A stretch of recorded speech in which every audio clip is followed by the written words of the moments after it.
faire ça, c'est que ça va, vous avez été assez raisonnable, vous avez encore le swing et tout. Si jamais vous êtes un peu...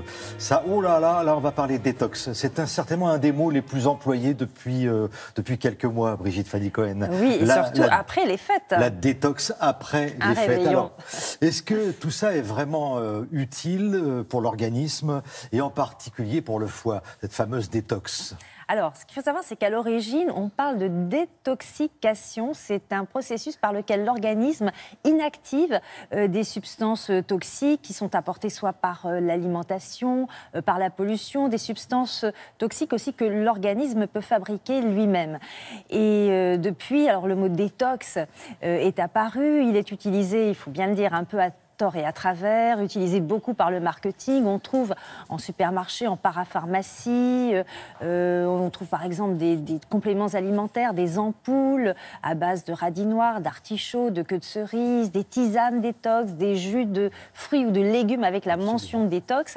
Et tout ceci dans l'objectif de détoxifier l'organisme, en particulier le foie. Et notamment, tous ces produits sont très en vogue au moment des fêtes, après un réveillon. Et l'idée, donc, c'est de purifier l'organisme, de le débarrasser de ces toxines, surtout après des repas trop copieux, des excès alimentaires, donc éventuellement un lendemain de Noël. Alors, qu'en est-il réellement ? Est-ce que notre organisme, et en particulier notre foie, a besoin de détox ? Est-ce qu'on est dans la science ou dans le marketing ? Réponse avec un médecin nutritionniste.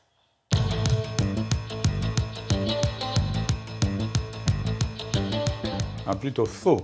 On a le sentiment que le foie, c'est comme un filtre qu'il faudrait nettoyer à coup de cure détox régulièrement. En réalité, nul besoin de le faire, notamment chez des personnes en bonne santé.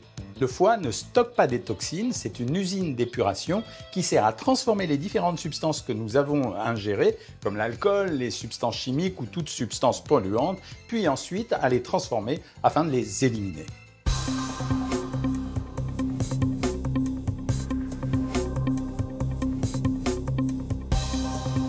Faux. Les ampoules ou les gélules détox n'ont pas d'effet pour détoxifier le foie. En 2015, 2 chercheurs australiens ont fait une revue globale de toutes les études menées sur le sujet.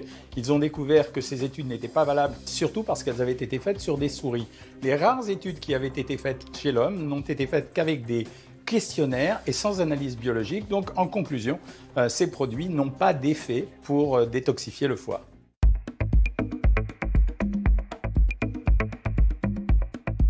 Faux, ces jus de fruits détox, que ce soit citron, orange, pamplemousse ou même à base de légumes comme céleri, poireaux ou autres, n'ont pas d'effet positif pour détoxifier le foie et notamment parce qu'ils apportent du sucre qui n'est pas intéressant pour le foie. Leur seul intérêt réside en réalité dans l'hydratation, mais cette hydratation, on peut très bien la trouver sans le sucre, que ce soit dans le thé, dans l'eau ou dans les tisanes, et là, ça aura un effet positif pour le foie.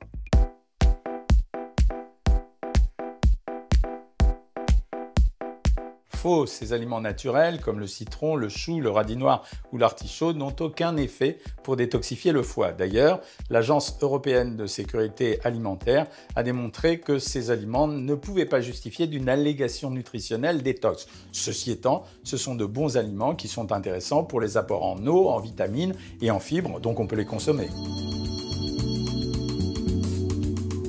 C'est pas mal ce petit quiz là, vrai ou faux, parce que là, je vais vous dire, j'ai eu tout faux. Ah non, moi j'y croyais très très fort à tout ça, mais il semblerait que ce soit pas...